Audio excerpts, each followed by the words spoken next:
Vamos embora, pessoal, dançar no navio Tontonho. Entra na roda, Maria José. Entra na roda, vamos brincar de ané. Não brinca desse mundo, não pode ter alegria. Meu amor, se eu pudesse, eu brincava todo. Entra na roda, Maria José.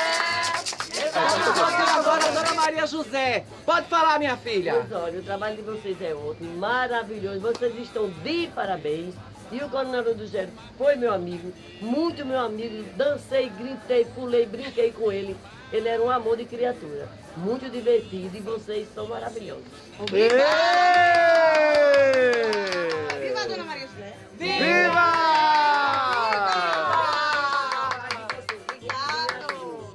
Manda alegria para todo mundo. Nós agora tá descendo o elevador lá pra baixo, né? Descendo pra baixo pra depois subir pra cima. Estamos aqui na Casa da Cultura, minha filha. Uma homenagem a Coronel do Gero, porque afinal de contas o que foi ontem agora é constante, é contemporâneo, é drag, é fashion, é Casa da Cultura.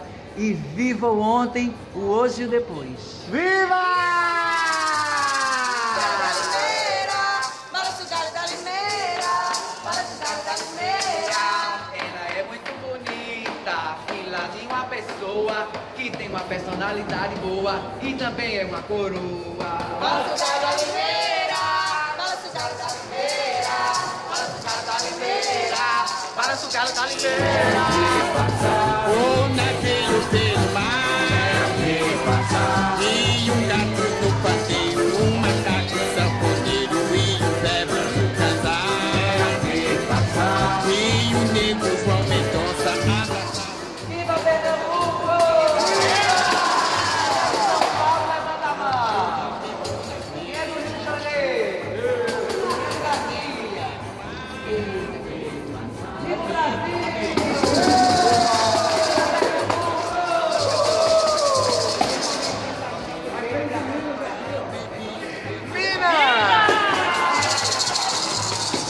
Beleza! Isso é de onde? Da Bahia!